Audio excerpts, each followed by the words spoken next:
We're live. Hello. Wait a minute. Yes.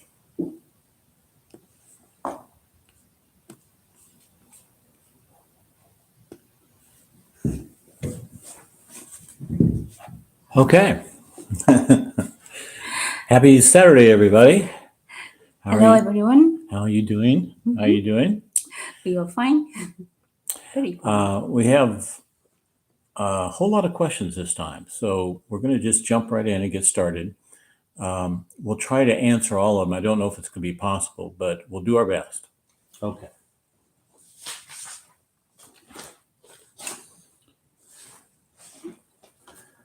Gustavo is asking, or he's saying, Aki always recommends a neutral position, Mm. taking a neutral position while healing.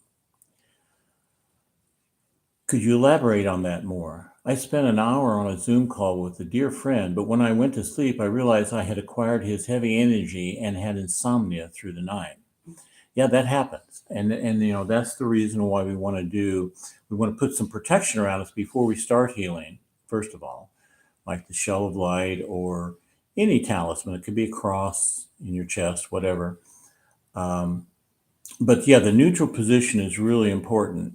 Uh, if you start to identify with them and feel them, you're exchanging elementals with them, and this kind of gets in the way because you're not doing this. You don't want to do this as a personality. You want to do it as a detached witness, or just say your inner self. And I know that's maybe sounds like how do you know and all that, but you will know. And when you do it, it's way more effective. So a neutral position is absolutely necessary. And I did it. The first time I ever tried to help somebody with something like this, I was like 25. All night long, I was tortured by these their elementals, and I didn't really, I didn't have the instruction from Desclos then. Um, but it definitely you have to take the neutral position. Aki-san. はい。きさん。はい。Yes.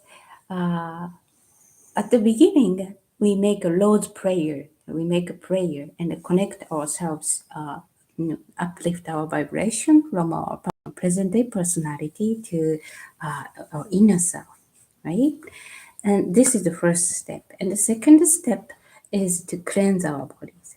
First cleanse, and after our healing, we cleanse quickly. Quickly. We don't need to take it's just like taking a shower or washing our hands. We cleanse our body. So please do this process. Definitely at the beginning, before you start healing, and after you did your healing work. But what I meant, neutral position, is more like, please understand my word, as he said, withdrawn as much as possible from our present day personality, bring ourselves higher and higher, and provide our healing service as self, inner self, as best as possible. So this position is very important to provide healing, not to be influenced by the symptom. Many people has many different symptoms, heavy or light, but by keeping ourselves as much as possible as self, inner self, capital self, as God, and provide the healing service is very important because this is the pathway we are practicing every day as a psychotherapist. Someday, one day, to be the spiritual healer. Then the spiritual, when we reach that stage, we can do many things. For example, we can bring the symptom purposely, consciously into our body and dissolve the symptom in our bodies. But until reach that stage, we have to protect ourselves and cleanse all the time our bodies and provide service. And after providing the service, I have an advice. Please forget and change your mindset for other, focus on other things. Forget completely. Even though we forget completely, we have to care that person, but we consciously change our mindset after providing the healing and cleanse our body each time. It's just like serving the food at the restaurant. When we serve when waitress or waiter serve some food to somebody, then the food is served to the customers, to people. Then our job has done, and each time we continue our work sincerely according to the teaching and the method.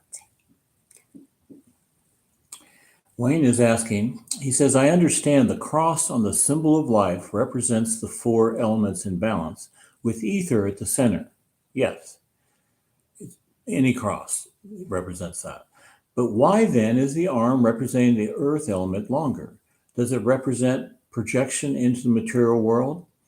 Yeah, sure. But there's another thing about this cross and the elements. They represent the elements in balance, as you said, but each of the elements has an initiation associated with it.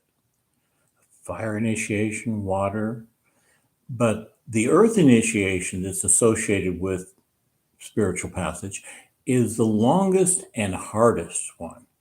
And this is the one Christ did, where he gets betrayed. That's the earth initiation, where you're betrayed and falsely accused, and then all those other stations of Christ he went through. Yeah, Why that's my answer. long? Well, it represents projection in the earth, but it also symbolizes the fact that the earth initiation is the longest initiation. That's why length longer. Okay. Yes. Uh, at the beginning, there is the central point, the point manifested, and the creative force emerge for four directions. So, in the central point is absolute beingness, God. The and the all level of mind etheric vitality is emanated from this point for four directions. And actually, we will study about this symbol very deeply in later. So I would like to touch just a little bit on the meaning of this symbol. So the first we have a central point, four directions as the creative force. The right and the left is fire and water. And we study, the going up is air, but actually it's an etheric vitality going up, and going down is at the end of the point of the going down, the line going down is earth element. But actually, we will do many exercises of four-sided pyramid. When we create a four-sided pyramid, each side represents the element, four elements, but we don't see earth element on the side of the four-sided pyramid. Actually, the earth element is underneath the big four-sided pyramid. So I can't explain the whole things in here now, but as you say, Wayne, he says, is the arm representing the earth element longer, and is that the projection into the material world? Yes, by balancing the four elements, high elements, and at final stage, the earth element is manifested as the final form, material form, by the balancing four elements called etheric vitality, ether, air, water, ether, air, fire, and water. So earth element is a little bit exceptional and the final result. That's why earth element is represented and maintained by the Shamael, not the archangel. Shamael is angel projected by the archangel Lucifer. Eric is asking, Daniel, have you ever thought about how people we consider family, like our parents, our children level, and not really our parents and children at all, but they are actually more like brothers and sisters, just like all other people living on earth, equally are brothers and sisters. I was contemplating this, and it made me realize the very strong attachments we form to those we feel are our family. Thinking about on a higher level, we are more like brothers and sisters. It helped me reduce the unhealthy attachments I formed to people closest to me. I realize when we have these strong emotional attachments to people, our love for them also carries a great deal of fear, worry, anxiety, sometimes anger. Breaking that attachment, I feel we can love them more purely. I think that's it. Yep. Yeah, that's actually absolutely right on. Daskos was always sometimes making the point that those children of yours, they're not yours. Don't think of them as yours. And your parents, the same way. They are brothers and sisters. At first, Daskos said, well, you should see everybody older than you as a parent, or anybody younger than you as a child, and anybody a contemporary of you is a brother or sister. But then later he said, really, everyone's brothers and sisters. So, yeah, it helps us to see it in that perspective, for sure. In a broader sense, we are all a big one family, as we often say. But yes, that's right.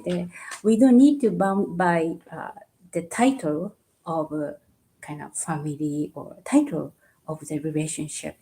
The quality is more important. But there is no, we often say nothing happened by chance. So the family member or whoever who we can get along with or not, we can't get along with, the family member, physical family member, was given to us not accidentally. So in this regard, we need to work on each family member, a close person, living together or physically connected, do by doing our best. That's fine. Even if we can't get along with some person, that's a normal thing. But doing our best is the important. And regardless of the title, let's expand our love to whoever who we can express love deeper. I just add one more thing Daskos said about this. He said, definitely your children are not your children. However, we have responsibilities because of these family ties. Maybe we should call it karmic ties. We're incarnated together. So we have certain responsibilities to the family members, but it's better to see it in the overall picture. So Daskos said, yes, your child is not your child, but you're responsible for him till he's 18. After that, he said, they're on their own. Now, of course, in today's society, that's not always happening. Okay.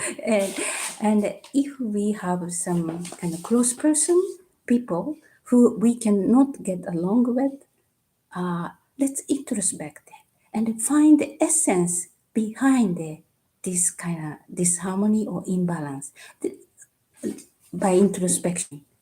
And let's focus on finding the essence of the disharmony. Then it's going to be our study to work on it. Laura's asking, this Easter, the girls and I spent some time thinking about the Last Supper of Joshua and the disciples and what some call the transubstantiation. That just is a word they made to express the fact that at the Last Supper, Christ breaks the bread and he hands it to them and says, this is my body you ate. He gives them the wine and says, this is my blood you drank. So he's changing the substance of it from normal bread to represent his body. We wondered about it, and it dawned on us that perhaps the food he offered, the bread and wine, was food he materialized from his etheric body, similar to the fishes and loaves. Is this the case, or was it something else? It was something else, much deeper. the church has made its own use of this story and have ever darker narratives, but it seems that something quite different and beautiful is going on here. Can you speak about this? Yeah, I'm going to just, first thing I'm going to do is read this part of Daskalos's book about the Last Supper. And in it, he says, Christ says, I'm going to just quote it. This is Christ speaking.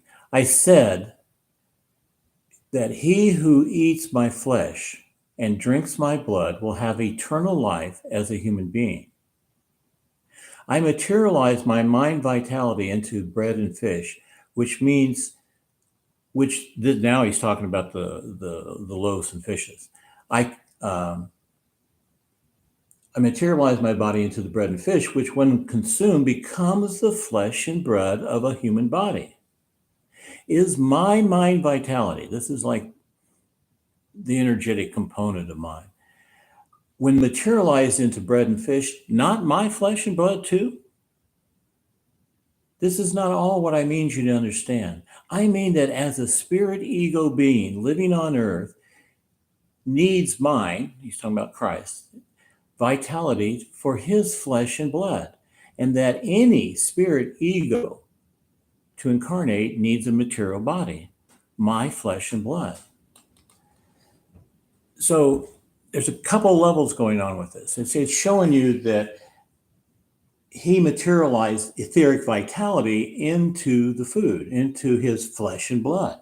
But at another level, what he's really saying also is that he who drinks his blood and eats his flesh, Dasko says, means becoming a human being.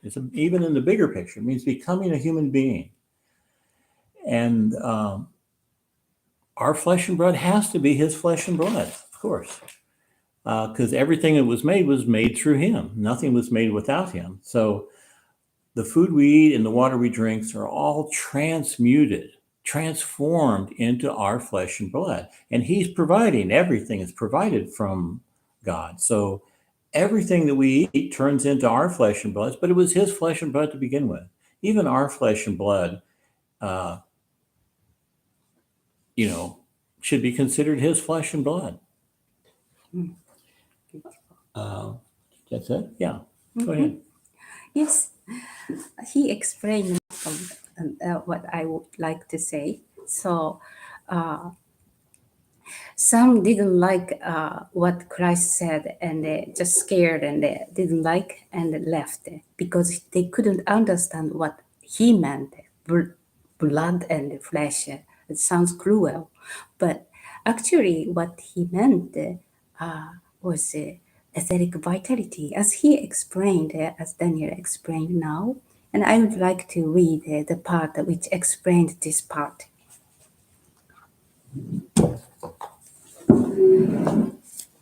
He who eats my flesh and drink my blood, the substance to become flesh and blood in the material body, will have a life as a human being in eternity. That means he will be reincarnated and humanized. There's a meaning behind it. There's a meaning of this behind what he mentioned about his blood and flesh. I'll also add something I heard back a long, long time ago. I heard these stories about how the people in India did not want to go near Christianity because when they heard this part, they said, well, we don't want to drink blood and eat flesh, They had this materialistic idea. And even one of his disciples, when he says this, says the same thing. What am I supposed to become a cannibal? And he says, no, you haven't understood. And then he explains what we just said. I studied right after or next day or next day when Christ mentioned about this. Most of people couldn't understand what he said. Then he just manifested the bread and fish in front of to serve the food, for 5,000 people. in public as the proof. And he said, "See, did you see the proof of it? No, this is what I meant." He said, "I studied that way." John's asking, did Dascalos ever say anything about Apollonius of Tyana? Is there any chance you could speak about anything Dascalos taught about the natures of the higher qualities of the etheric? And he says electric, magnetic, and nothingness. So let me just go there before I answer the next one. Let's go one by one. Yeah. No, question number one, no, he never mentioned this fellow. Yeah, we can say a little bit about it here in public, about the natures of etheric vitality. Now, you're probably aware at this point in your studies that you know there's an etheric vitality has different natures, 7 different natures, 3 mundane and 4 higher. The mundane ones are the aesthetic ether, it gives you the sense of feeling. The imprinting ether gives you the ability of sight, and kinetic ether, which gives the ability of movements, both externally and the fluids in your body. The next one is the creative ether, which is responsible for the recreation of cells. Well, I forget how many billions of cells we lose every second, but the creative ether is replacing all those cells. So it's an incredible work the creative ether does, and his teachings tell us you don't get control of the creative ether till you master the lower 3. So speaking about the higher ones, yes, the higher natures, after the creative is the electric and magnetic. These go together. And the nothingness, there's no nothingness, it's everythingness. So this higher nature, it's all ether. It's all mind vitality, but it's vibrating at different frequencies. Each one of these, the 3 lower and the 4 higher, each one of them does it. So at the highest level, sometimes it's referred to as the ethereal. And at the lowest level, it's called etheric. It's all the same thing. It's just vibrating in different vibrations. So the top level is the highest vibration of the mind supersubstance as vitality. And it's the fire element that gives the energy to this mind vitality. And so, yeah. And so the highest one, sometimes it's called ethereal, but really it's in the old tradition, it was called akasha, the Akashic records, the akasha. It's that element of mind, that aspect of mind, I should say, that records everything that happened, not only on the material planes and all the planets, all the galaxies, but in the psychonoetical counterparts of these planes. So it's recorded everything. And so akasha in the original language is akasha, sa, akasa, right? A means God. A is God, or AL is God, just like in Hebrew, EL is God. So it's God. Ka represents expression, will, pleasure. And then the final one is Sa, which means truth. So what this is really saying is, if you understand the original language, is God's expression is truth. A is God, Ka is expression, Sa is truth.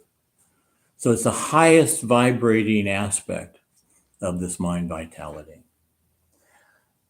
And then the final question he asked is, besides the New Testament, were there any other spiritual books Dascalos would recommend to his students?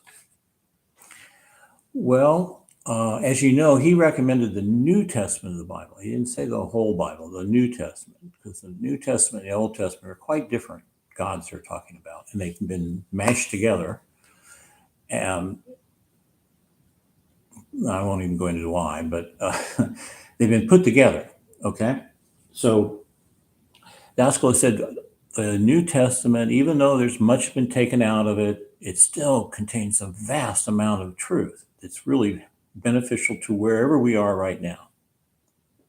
Then the next book he said you should read is the book of yourself. That just means introspection. That means studying your life. Why are you doing this? Why does this desire shake you and make you want it so badly and others don't? What's going on with you? So that's the book we should be studying. That's the second book. But now I'm going to add another book to your reading list. Actually, you're going to have to write this book yourself. The book is called Lies My Egotism Has Told Me. If you would just catch, we have to catch our egotism. It's lying to us all the time. It's trying to make us think we're better than we are, trying to make us think we're worse than we are. So we have to pay attention. We have to use observation to catch these things. And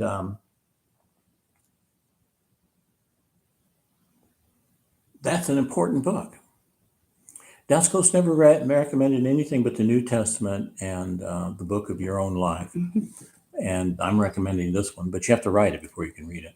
But in doing so, I'm doing it. If in doing so, you're going to be amazed what you find out. And you realize, I've been tricked all through my life at this point. This guy, the egotism tricks me every time it throws it at me. We have to find those things because there's no other way. We have to unseat the idol. It's become an idol. Our egotism has become an idol that we bow in front of and worship. We do so much to satisfy the desires of our own egotism. It's not even us. So. Mm-hmm. The first question, John. First question.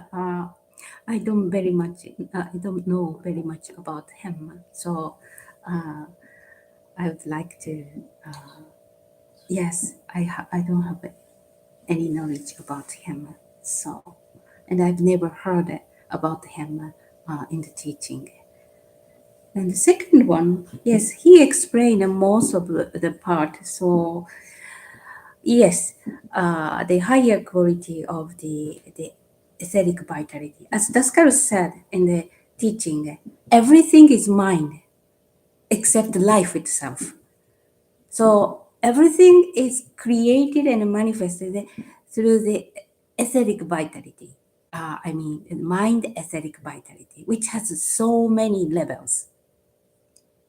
So higher quality, he already explained. So higher quality of the aesthetic vitality is electricity and magnetism, and also the current of ether, but in a higher state.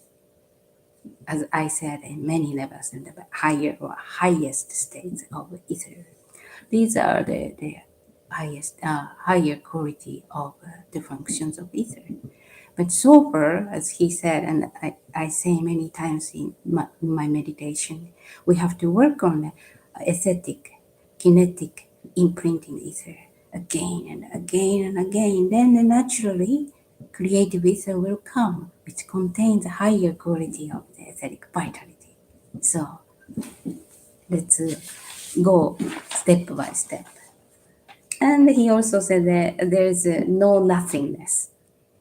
What we feel nothingness is just what we can't detect or perceive with our sense, normal five sense or higher senses. Higher real senses will be developed, but until we develop these senses, we can't detect it. We just can't hear or see or anything. That's why when we reach that state after passing on or after beyond the world of creation, we sense or we feel there's nothingness, but it's everything. Without this everything, nothing can be created.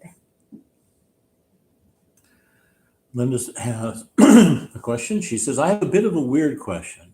That's okay, Linda. I like weird questions. I'm currently planting a large garden.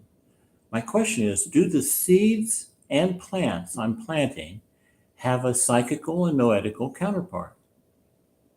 While I'm planting them in the material world, am I somehow also planting them in the psychonoetical worlds? Do they appear in those words first and then lastly in the material world? And if they do exist in the psychical and noetical world, where do they exist? Are they only in my shell or are they in the real psychonoetical world? Thank you. Yes, everything has a psychonoetical counterpart.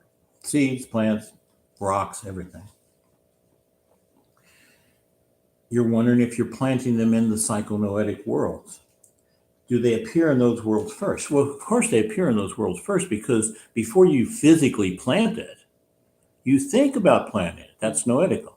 You have the desire, the motivation to plant it. That's psychical vibration. So it's happening there first, and then you go out and you plant it. Definitely.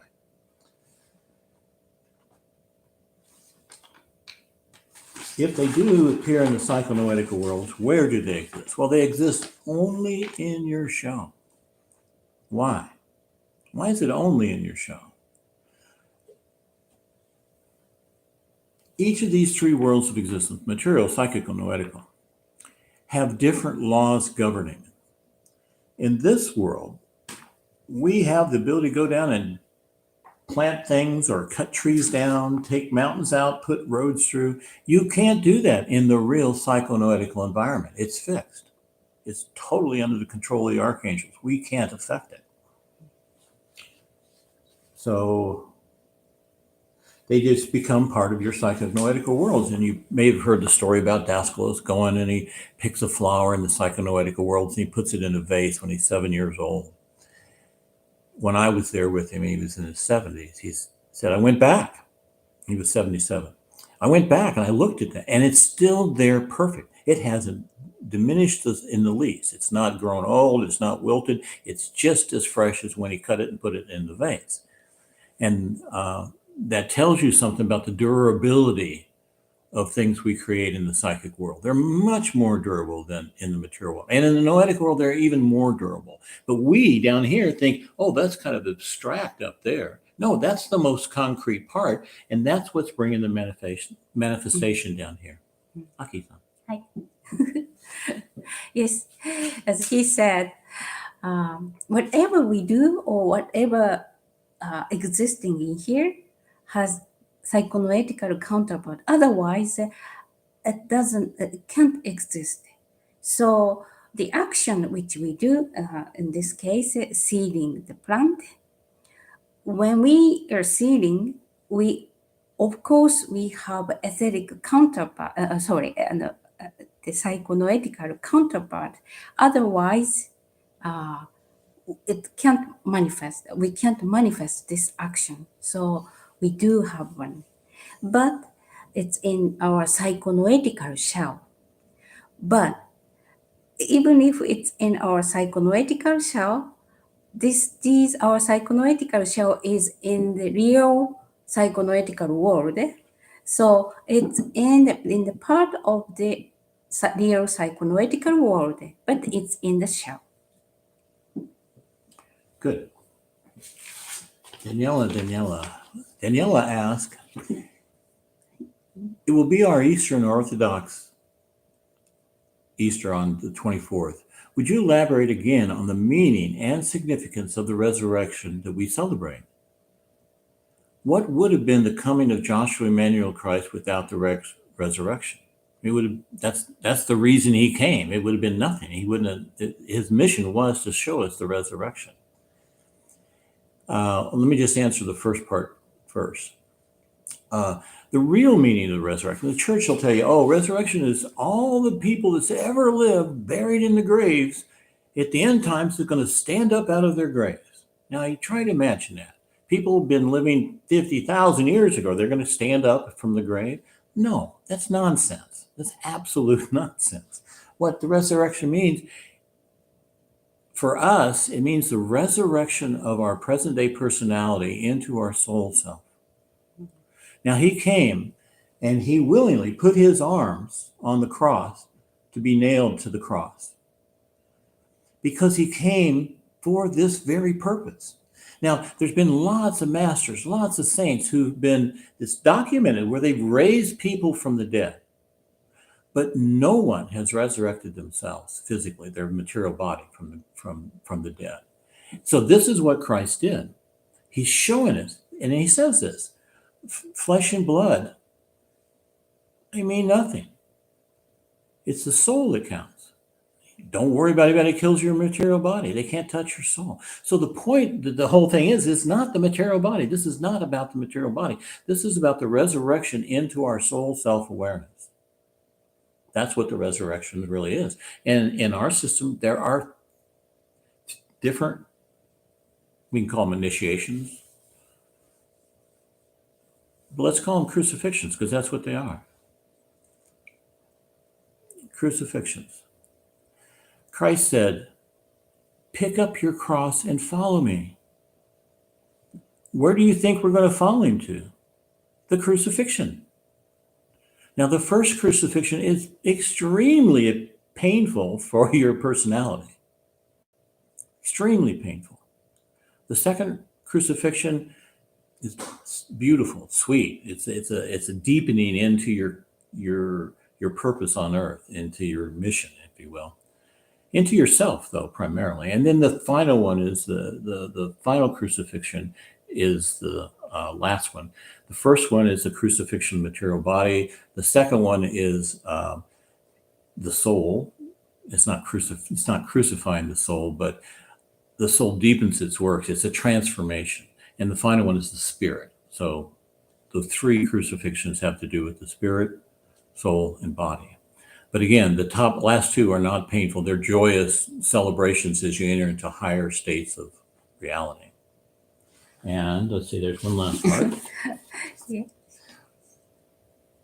She asks why the women were real. Yeah, why were the women? And she's talking about Mary Magdalene, who went to the tomb first and found that Christ was not there.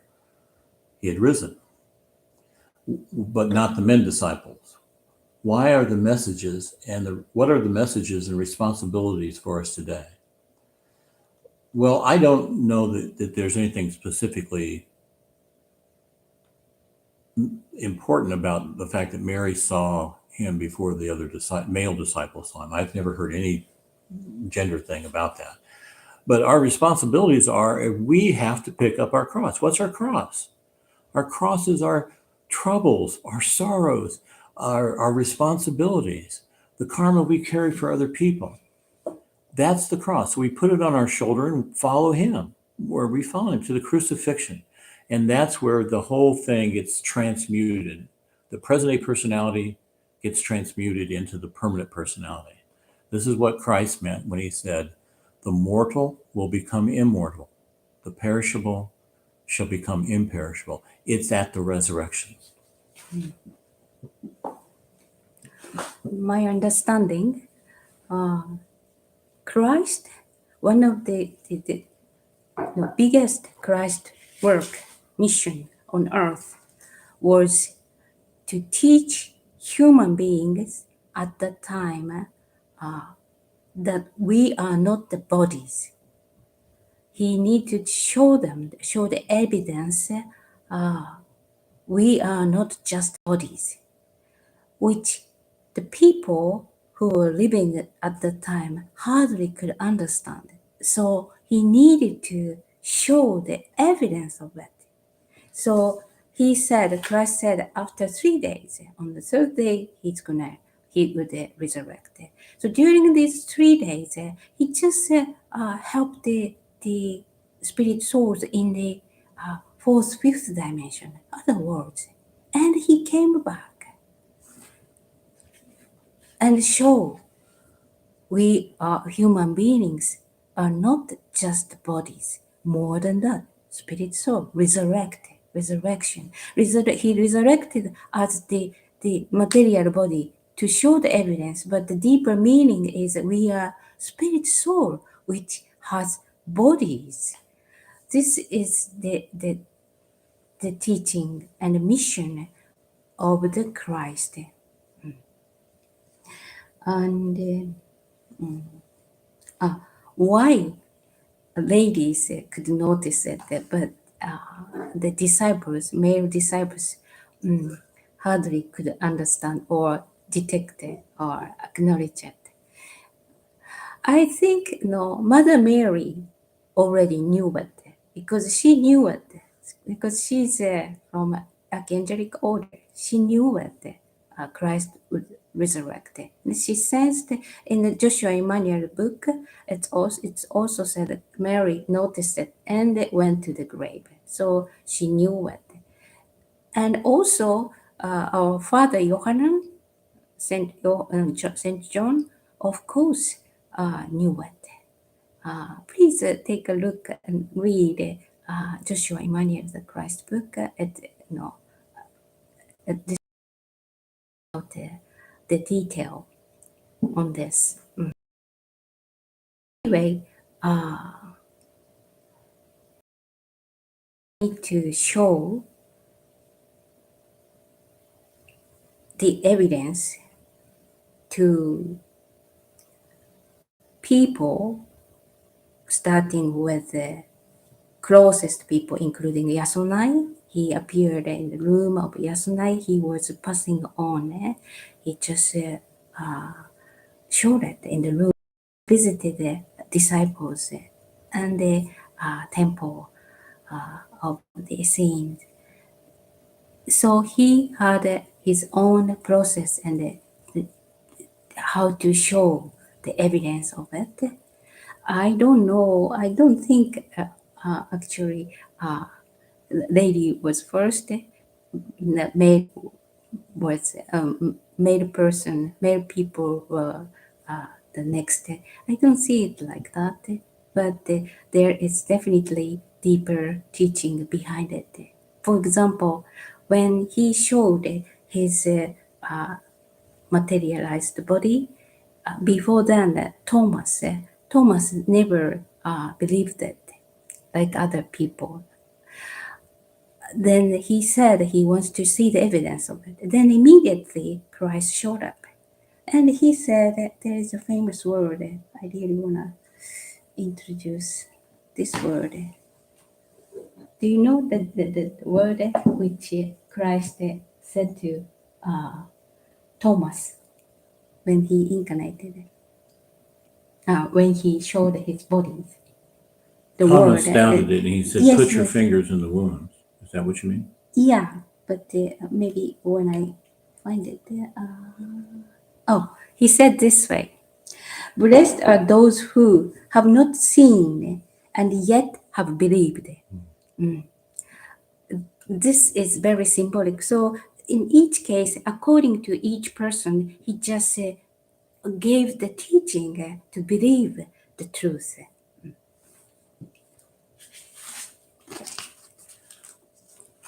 Cortez is asking about Count Saint Germain. He came across the name recently. He was wondering if we could confirm or talk about the story about him. Is it a myth and a legend or reality? I suppose I want to be sure to say to investigate or leave it alone. Yeah, it's kind of confusing. Apparently he was a real person, a very nice looking guy who traveled around Europe and he had a lot of talents and everything. So, but now the information about him in terms of spiritual things is coming from people who channel him. And you'll look on the internet, you'll see all those pictures with him in a royal robe and jewels on his hands and a beautiful face. Violet flame, yeah. So he's depicted by that. And he was no more depicted by that than some spiritual guru lady called Elizabeth Clare Prophet. And she was doing this in the 80s. And he was always decked out. He was always channeling. And so it turned out she was kind of a false prophet. She was a false prophet. In fact, that she ended up taking massive amounts of money from her followers, and they had guns and everything. And she was so caught up in the money thing that, I don't know, me and my friends used to call her Elizabeth Clear Prophet because she made so much money off of it. But what she did was she said, at the end of the 80s, right before the 1990 turns, the end of the world's coming. There's going to be a huge nuclear war. And she told her members, come here, pay me, I think it was 80,000, and they were going to bury them in a metal hut kind of thing.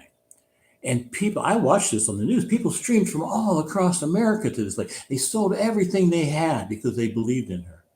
and they gave it to her so they would protect them for this thing. And you could see just huge areas of land where they were building one of these things after another, burying it, moving on, burying another one, and burying another one. It was a big deal at the time. And of course, nothing happened. People eventually comes back out. Now they don't have any money, but she has the money. So that's why we call her Elizabeth Clare Prophet. And she was the biggest, to my knowledge, proponent of this channeling of so-called Saint Germain. I don't believe that they are channeling Saint Germain at all. They wouldn't be this far off the track. But apparently, he was a real person and had lots of spiritual talents and everything. So that's how it got started. But I think a lot of people have just put urban myths on top of that. Done? Mhm. I don't know very much about the Saint Germain, just like normal general understanding about him, as he says. And yes. Mario's asking a question. Sorry. Oh, sorry. I thought you said yes. I thought that meant you're done. It's okay. But, Yes. Yes, but I believe he is a self-realized being and what we call master, and helping human beings, the evolution of human beings for sure, but not more than that. And I don't hear relation between Saint Germain and the Scar's teaching. I've never heard it from myself. Yeah, he's never talked about it. Mario is asking the question, which practices are best during the day and which at night? And why the difference? Can you recommend any exercise? Which exercises and when? Yeah, the only exercise Daslos insisted everybody do is the introspection at night. And you've all heard that. We have a new lesson coming out next week on introspection again. So you might check that out. But that's the one we're supposed to do at night before we go to bed. In the morning, he recommends, he doesn't insist, but beginner and advanced students do this one, is the three suns meditation. And the reason you do it during the day is because there's more etheric vitality from the sunlight then. And we're using etheric vitality to create these images, to fill them with colors, fill them with power. We use the energy of the etheric vitality that's around the earth that comes from the sun. At nighttime, we want to do that introspection just before going to sleep, because right as we start to go to sleep, there's this little window opens to the subconsciousness, we could say. And so when you do your things and you say, oh, boy, I made a mistake there, I should have done this, and it would have come out better. You say, next time I'm going to do it this way and have better results. So you programmed your subconsciousness. You've created an auto-suggestion right at that precious moment when the subconscious is more porous and it takes it in even better. In the middle of the day, you got all these other things, you could say it, but your mind's so full of other things, it's not as powerful as when you do it at the end of the day. Now, I think we'll do that. Do you want to answer that one too? And he's got a whole bunch of questions here. So Okay, let's go one by one. okay, one. Question one is, yes, we have some exercise which we should not do before we sleep. That is the exercise which activate our solar plexus. We should not activate the solar plexus center before we fall asleep, because if it is not cleansed enough, we will have nightmare when we were sleeping. So this is one. And the next one is, we recommend to do the introspection exercise at the end of the day before we sleep. But if we are too tired, we fall asleep. Most of people experience this, I believe. So in the evening, in the evening, I suggest you to do the introspection exercise of the day. Except those 2 points, I don't think we have kind of certain regulation or rule. We should do this exercise in the daytime or nighttime. We don't have one. And the most important thing is once you set up the meditation time, then try your best to continue your meditation every day as much as possible on the same time in the same place, at the same place. That works a lot because it creates the energy and it imprints in our subconsciousness. Then once we we constantly continue the exercise every day like this, then one day the exercise will call us to do it. Oh, just like a 3 days meal, 3 times meal in a day, oh, it's time to meditate. And it's going to be very powerful. So that's all what I can say about your question. Second question is, does our soul vibrate constantly in the eternal now, and our present day personality proceed in time by virtue to express the experience of life as sequence of experience? If this is true, does that mean our life's potential future can be improved greatly by adjusting our consciousness? Let me just answer the first part. Yes, our soul obviously vibrates and exists, or I shouldn't say exists, is in the eternal now, always. But without us realizing, our present day personality is in the eternal now too. I won't go into all that right now, but everything's in the eternal now. The eternal now is like is that meeting point between a little meeting point between the past and what you call the future. Truth comes in many ways. So, but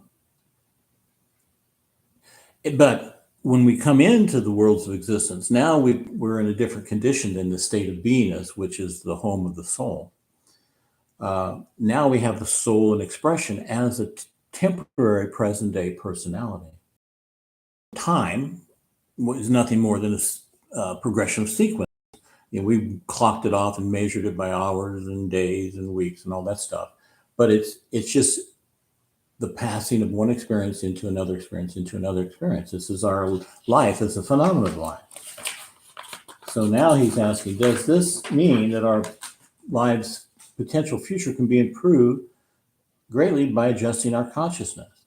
Of course. Of course, that's the whole thing with spirituality is. We're trying to raise our consciousness and uplift our awareness. Then he says, and correcting and enhancing of our state of being. No, the state of being cannot be enhanced. The state of being is perfect. It's the spirit soul, never born, never died, completely uncorruptible. So we don't adjust our true state of being. But I think by that word, you mean by the experiences, by the conditions of our present day's personality's life. And absolutely, that does. It improves that tremendously. Does self-reflection, this is introspection, improve our karmic potential in life? Does it improve the path? It definitely improves our karmic potential, because you got to realize the negative karma we get is not there. I mean, people say, oh, I've been punished. Oh, I got bad karma. Somebody cursed me, whatever. The point of any bad experience coming to you is to learn. It's to teach you something important that you need to learn. So the path is the same. We're here wherever we are, and we're going toward, let's say, the inner self, God. That path is true for everybody. So that doesn't improve, but our experiences along that way, along that path, does improve. That's my answer. Okay, thank you. We use this example or analogy. Please imagine a lampshade. We have the lamp in the middle. This lamp is our inner self, the God part. And the shade is made of our emotions, thoughts, and many, many elementals. all around us. And if we have so many, how can I say, dirty or thick and dense emotion and thoughts, the light doesn't show brightly. But originally, we are the spirit soul and eternal now as the lamp itself. So that's why we think introspection the most important exercise. We just have to go back or remember we are the lamp itself, not with shade. We are given the shade, but we need to, dust or clean up this shade on us as elementals. And then the more we cleanse our elementals, psychonautical bodies, the light automatically shows, and then we can express ourselves being in the eternal now, feeling the eternal now more and more naturally. So our present day personality, most of people think of us as the present day personality. We often hear, "Oh, I'm a person like that. This is my way."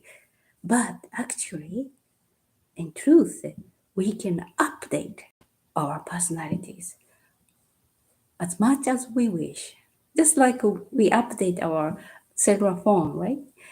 Just like that, we can update by changing our mindset and by knowing the truth.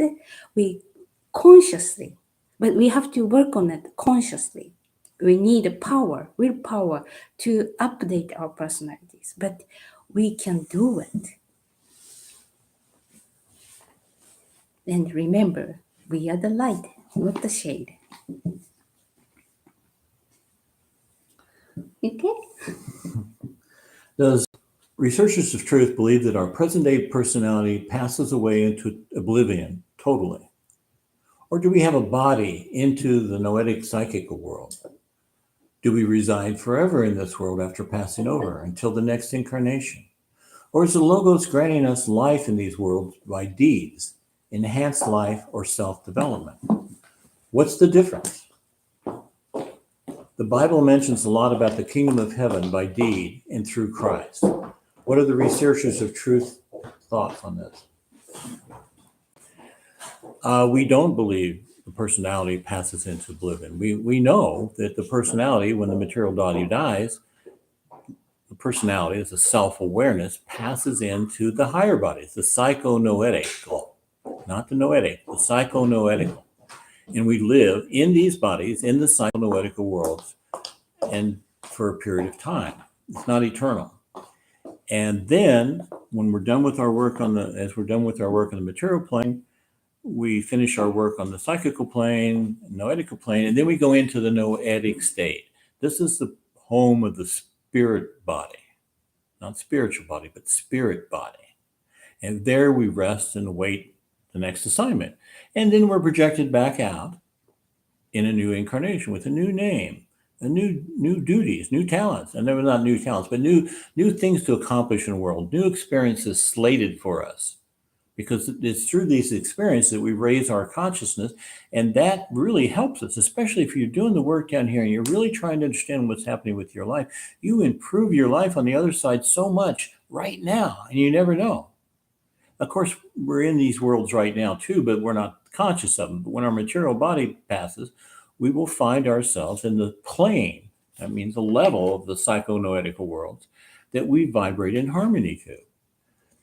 But what happens? Okay, so then we have like what we call the second death of the psychical body, the third death of the noetical body, and we pass into the noetic state where we rest. Okay. What happened to that personality? Because next lifetime, we're going to be a different personality. What happened to that personality of the previous life? It doesn't go into oblivion. And this is, we go back to the Akashic record stuff. Everything is recorded in the minutest detail of that personality's life and everything that happened to it, everything it felt, everything it thought, everything. So now it's a living elemental in the cosmic consciousness, in the Akashic records. And if you can raise your consciousness high enough, you can go there. You can talk to that personality you once were. You can ask him questions. It can't answer you any more than it knew in that incarnation because it's an elemental now. It's not empowered by the soul. It's an elemental that we created. You can shake hands. You can talk to it. You can even enter it and live as that personality again. But why would you want to? I mean, if you're really moving in life, and everybody's moving, whether they sit a little bit or a lot, higher and higher, why would you ever want to go back and re-experience that? Sometimes it's good to go back and study it to see certain things and maybe how it's affecting you in a current lifetime. But there's no point in going back and living it again because it's done. It knows what it's knowing. That's its limit. So think about it like this. It's like if you had a pair of shoes and you wore them for a lot, and you wore them out, it's completely out, and then you get a new pair of shoes and you go on. Would you ever want to go back and put those worn out shoes on? Especially considering the consciousness level, because now those shoes are too small for you. They're too small for your consciousness now. So it would feel uncomfortable to you. So even the elemental of our personality is not lost in oblivion.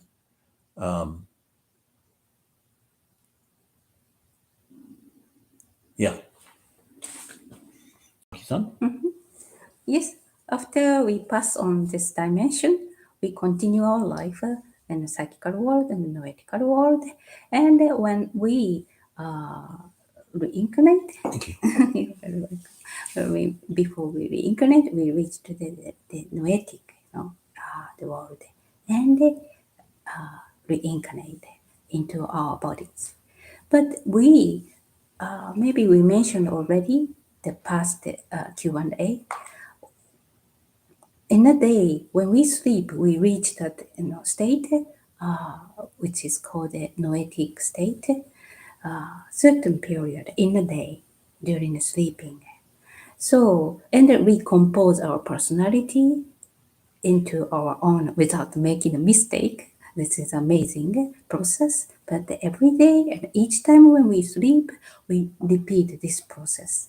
So in that way, we are continuing our life expression and the other dimensions, and reach to the what people call the world of oblivion or nothing, but it's everything, as we already said, and return back to our bodies as reincarnation perfectly. Yes. Next question is, what is the researchers of truth understanding about the technical aspects of individual fasting? And what is the best way to fast? Dietary, internal emotions, etc. What is happening spiritually during fasting? Also in Old Testament, the Judeans would fast in asking God to help them achieve their goals. What is the thoughts of the researchers of truth about this topic? And what kind of fasting did they achieve collectively? Well, although it wasn't, dietary things weren't stressed so much by Descos because the most important things are these elementals we're creating, our feelings and thoughts. We have to purify those so we can reach up higher and connect with our inner self.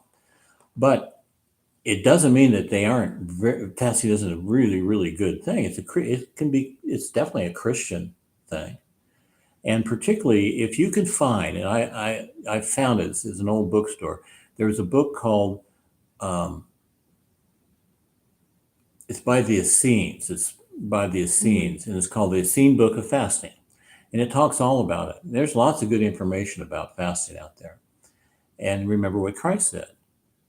When his disciples were trying to throw off a really big demon off of somebody, he said, this kind of demon, which he means human in nature elemental, destructive human in nature elemental, can only be thrown off by fasting and prayer. So fasting gives us power, and it also helps us connect back to our soul self better, I find, when I fast. And it's just like all these things we're doing and running around all the time. It's good to take time and fast and take time. It's the other thing too. It's like, we breathe in, right? Well, we breathe out. Well, we eat. There should be a time where we don't eat. It's in balance. Keep it in balance. So some people, once a week, once a month, they do fasting, and it's tremendous. I recommend it highly. Um, there's all kinds of fastings. There's some where you don't eat anything. There's one where you have this master blaster drink of lemon, ginger, and cayenne pepper, I think. Or no, it's just lemon and cayenne pepper. Sometimes people do grape fast. They'll just pick one thing and only eat that. Some fasts, a more gentle fast, and this is probably easier for you to do for the first time, is to fast all day, but then at the end of the day, eat something light. That's an easy one for Westerners to do. Um, but like it's not only the Judeans, but the Essenes did it a lot, and yeah, they did it a lot. What did they achieve collectively? I can't answer that question. I don't know what the group did achieve. It just brought them closer to God, dropped it. And one thing you'll notice is that your negative elementals fall away. They tend to fall away, unless you start thinking about them, of course. But if you it cleans you out, not only physically, but emotionally too. And this is another thing. Mario's asking about fasting on internal emotions. Yes, absolutely. And I don't think you could call it real fasting only to abstain from food. You should abstain from emotional thoughts and emotions and thoughts, and just try to feel being yourself. And when you're empty and your stomach's empty, it's much better to do it that way. And if you eat a big meal, it's really hard to meditate right after that. So you can see, even in that little example, fasting is very beneficial to us. Mhm. Thank you. Yes, as we sleep every day, when we sleep, our psychological body is kicked out from our material body, and the Holy Spirit and the archangels in our material bodies are, rebuilding and maintaining and fixing our kind of bodies. Likewise, without our knowing, we don't notice at all, even breathing. Holy Spirit and archangels in our body, in our bodies, but mainly in our material body, working restlessly 24 hours, but we don't notice it. So as we sleep every day and re-energize, they fix our bodies by fasting. Do you know how much energy, how much work we eat something, some food, and change, convert into the etheric vitality? Do you know how much work they need to done? They need to do in our material body. So once we eat something, by eating something means they are working a lot for digesting. We have the word metabolism, like anabolism and catabolism. No, they are working so hard on this without our knowing. So once we kind reduce these activities in our material body, then we will be given a much more energy, saved energy to focus on something. That's why when we fast or consciousness, we feel like consciousness becomes clear because we are not many things are going on in our body. This is one part, and another part is when we, yeah. Oh, I'm sorry. Yes, yes. So we can have more concentration by fasting, and we can save more energy by fasting because Holy Spirit and archangels in our bodies is much more kind of the helpful to do something in that on this sense it's so helpful. And another aspect is detaching the attachment to the material desire is very important. So by fasting, we can detach one of the biggest our desire, instinct desire to eat. So we can be released by this kind of tension. In the meditation, we always say relax completely. We have to release all kind of tensions, material body and emotional body and thinking body, three bodies. So fasting will help detaching, releasing the desire, tensions on our material aspect.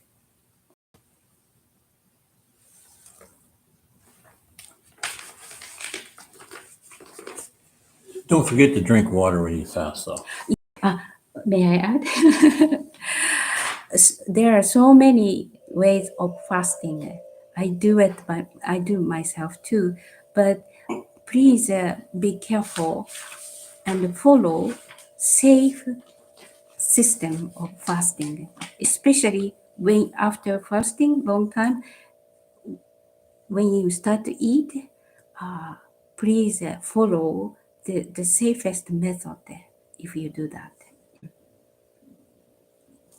Brian's asking, I've been practicing the Archangel Pyramid meditation from the Gates to the Light book. It's very similar to the meditation I learned in a Western Hermeticism, except that the version they also visualize Metatron. Did Daskos ever talk or teach about Metatron or how to work with him in meditation? If so, could you share the meditation technique? Thank you. I've been doing the preliminary meditation followed by the archangelic meditation in one sitting each morning. I would like to add a third one to do it for a full 45 minutes. Which one would you recommend? Okay. Metatron. That name shows up in the first Jewish works, the Talmud, but it's not ever mentioned again in the Torah or in Christianity. However, Islam has a name very similar to that, describing an archangel. They call him the Archangel of the Veil. Now, Nescle's never talked about this archangel, but what he did talk about was the Metathrones. Those are extremely important. Now, I'm not sure that maybe that was just their way of pronouncing Metathrone, but Nescle's talked a lot about the Metathrones. It's said that the Metatron that you're talking about is the highest of the archangels. Well, Daskalos has said the Metathrone is the highest of the archangels. So I suspect these are the same ones. How do we work with them? Well, first of all, you have to understand, we say it like a name, Metatron, Michael, Gabriel, but that name is the name of an order. It's their name, but it's also a name of their order. It's their name because they vibrate in harmony with that. But the order is like a communal consciousness, if you will. What one knows, they all know. So you meet one Metathrone and you've met them all. So the Metathrones in our system have a very, very big work. First thing they do, they become our guardian angel when we incarnate. When we pass through the idea of man, they come in one with us. And this is the highest archangel, I think, because it's the only one that can come into one with a human being. The others come into human beings through attunement to varying degrees. So the Metathrone, one of the things that in addition to, so how do we work with him? Well, we try to develop a dialogue with our guardian angel. That's how we work with him. You try to listen, you try to ask questions and just, be alert, stay alert until the reply comes, because it won't necessarily come. It's very unlikely it'll come immediately, but sometime when you're most likely to get it, they give the message. So that's just what we should be doing with the guardian angels. And Another thing the Metatron does, it holds the archetypal idea for every plant animal that exists. So they hold the archetypal idea, and then the archangels of the elements, the Michaels, the Gabriels, the Uriels, the um, uh, did I say Michaels? Michael? Yeah, Raphael. That's the one I forgot. Okay, so they work. This Metatron holds this image and projects it out, but they work in the bodies of the plants, animals, and human beings the same way. They provide warmth. They provide liquids. They balance it. The Uriels balance it. So the Archangel Metatron has a tremendous, tremendous importance to us. And it's the same, our guardian angel is the same that's came with us on our first descent into incarnation. And he will be there until we don't need him anymore. That's what he says. I'll be with you forever until you no longer need me. Beautiful. It is. Yes, Brian. So if you do a preliminary meditation and a four-sided pyramid meditation, if you do it constantly, you can continue, you can pick any other, meditation exercises because you are doing already fundamental, very important basic meditation exercises. If I were you, I would like to do our archangelic form exercise. This exercise is a three-sided pyramid, and the meditation in the three-sided pyramid. We will study deeper the meaning why it's so important combining four-sided pyramid exercise and the three-sided pyramid exercise. But as the stream after doing it preliminary four-sided pyramid, then if you do three-sided pyramid called our archangelic form, we have many different levels of these exercises. But please start with this basic our archangelic form exercise. You will love it, I believe. And not yet. What here? Oh, Metathessalonians, yes. Metathessalonians, for me, it's the exercise to communicate with our guardian angels. We have many exercises. Even though we have a exercise using a four-sided pyramid, to connect with our guardian angel, to have a dialogue of it. But we have so many other exercises. So I recommend to do introspection exercise every day, and then you will hear and feel and see your own guardian angels, your own guardian angel naturally one day or already. I want to just add one more thing to that. You're doing the preliminary meditation followed by the archangelic meditation, and you'd like to add a third one. Well, she's right. That's really the next one you should be doing, the archangelic form. But then there's another one after that where you dress in your archangelic form and then you leave the pyramid. You either ascend up path 10-8 on the labor of Hercules, that's like a ladder, or you go out on the other side at 10-7 and you climb Jacob's ladder. But all these has to be done first. You can't skip one and try going to the top. So this is what she's recommended is very good. For others who maybe do the three suns in the morning and the introspection at night, if you want to add another meditation not associated with what he's talking about, the introspection one is for our benefit for sure. The three suns is for our benefit for sure, because we're not only energizing these three centers, but we're also getting really, really good training in the use of the imprinted, the kinetic, and the aesthetic ethers. This is very important in our system to be able to master those. So, but if you want to add another one in the middle of the day, we might recommend you add one in noon time area, but where you do something for somebody else. Maybe you visualize the balls of light, but then you send them to somebody. So it's not all about you. You're also using this training and this skill to help others. So, Even even we don't need to do the exercise ultimately.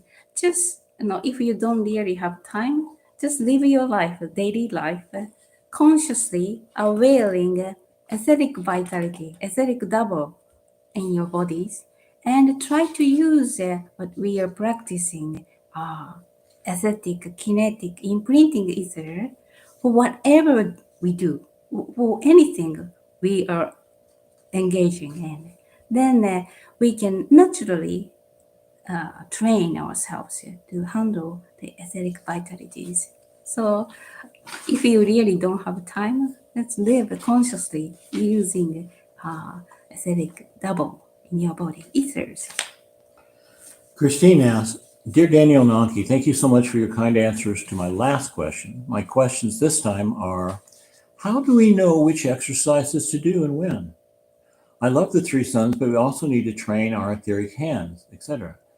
And that's what's said often, that 15 minutes is enough for the exercises.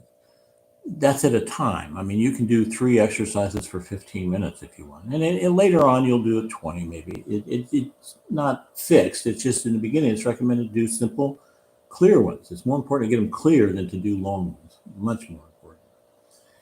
And so she's adding, she's saying, can we do smaller exercises like making balls in the light during the day without having to be in a deep meditative state? Well, yeah, of course. It's just pretty much what we just said. You could do one in the middle of the day for somebody else, but I wouldn't sit there for an hour and a half and do a meditation at all. You just do it as quickly, get up and do something else. An hour or two later, go back down and sit down again. How do we how do we ever meet a brother guide or sister guide in real life who can help? Or you want to answer that? Maybe, but let's go one by one. Do you want to? No, it's okay. Okay. Yes. If we really don't have time, you can divide one big long exercise, for example, for 3 parts. For example, if it's 3 suns meditation, you just do the solar plexus part and continue it for 10 days or 2 weeks, just for that, using the less time. So you don't need to do the whole exercises. And at the end, combine everything and do it. Then you can process it much quicker. And the whole point of continuing exercises is we visualize the image, the creative thought, and preserve it in our subconsciousness and bring it back consciously as accurate as possible. This process will give you big gift at the end eventually. So you don't need to do the whole process. If the exercise is too long, but if you really want to work on something, then divide it and please do as I mentioned now. That's going to help you. Her second question is, how do we ever meet a brother guide or sister guide in real life who can help us on our journey? Or is it up to our guardian angel only to help us? Well, the old saying is, when the student's ready, the master appears, or the brother guide appears. So you will meet them in your material life through this system. There's many of us that are trying to serve in this regard. But your guardian angel is your brother, inner brother, instructor guide for sure. And if you read the Symbol of Life, Dascos is always referring to the inner brother, instructor guide. This is the guardian angel.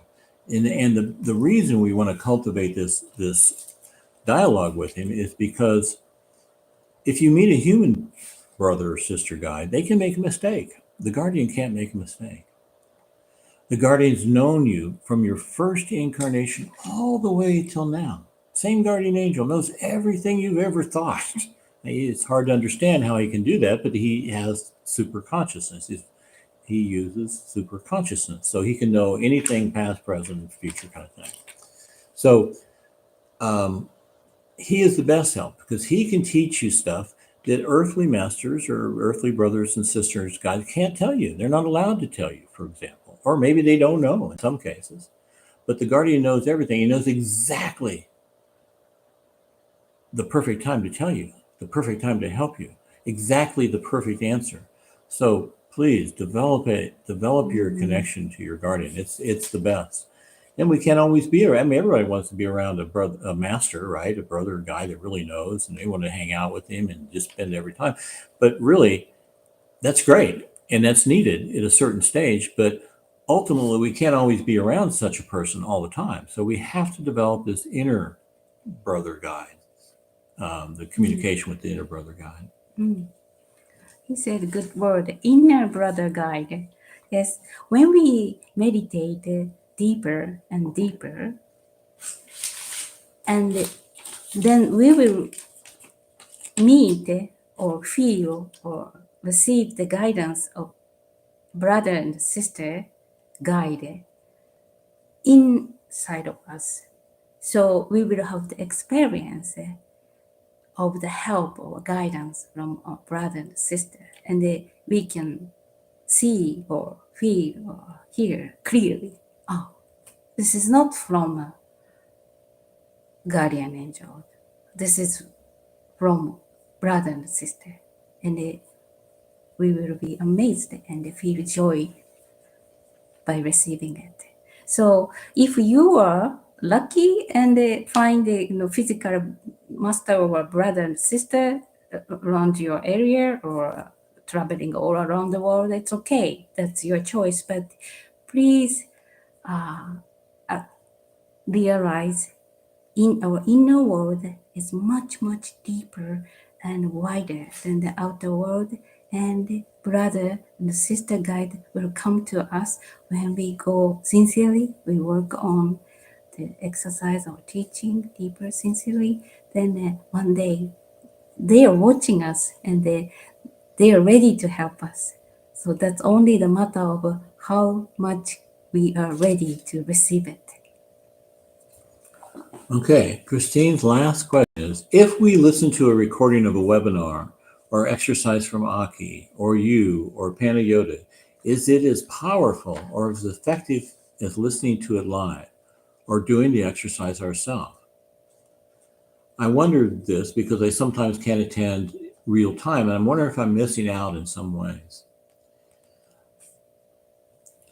I would say for sure if you went to a live one, it would be more beneficial. Certainly, listening to Dascalus's tapes are wonderful, but being in the room with him while he was doing it was something else. So I don't really see if you're talking about something like this recording, which most people aren't listening to live, they come and listen to it later. I don't see it as that much difference. It really has to do with the depth, how much you connect with it, and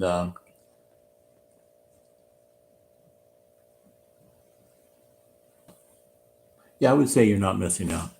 You're not missing out. The important thing is that you try to go as deep and to connect as deep as you possibly can. Many blessings to you, Christina. Yes, I agree.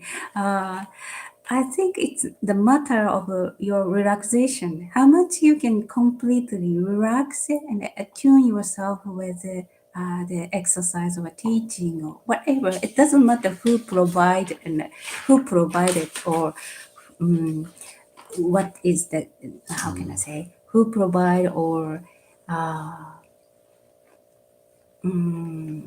live or not live. It doesn't matter. Just ask, explore, and ask your heart which condition makes you deeper state to work on that. And with your heart and decide the best way to work on the meditation. Ask your inner guidance and decide which one makes you most comfortable and calm and deeper to do the exercise. Really, when you take teachings or meditations from anybody, it's a little bit like a chemistry experiment. Some people's chemistry, we all have different chemistry. We say vibrations. Some are more harmonious with other people. So some people you may listen to and say, wow, I really connected to, because of the person's voice or the way they express it, and not so much with the other one. So what's really important is to find what works for you. What produces your deepest meditations? Yes. And then just you can judge for yourself. Mm-hmm. This is what I wanted to say too. Oh, Yes. well, we said it. Well, we've managed to use an hour and a half again. So we'll go now, and we'll see you in a month. Yes. Please spend your time. Outside is so beautiful right now. So connect yourself with the higher entities, beings, and appreciate all what we are given already, and make a prayer for our planet, people, and region. Many blessings to you. Bye-bye. Bye-bye.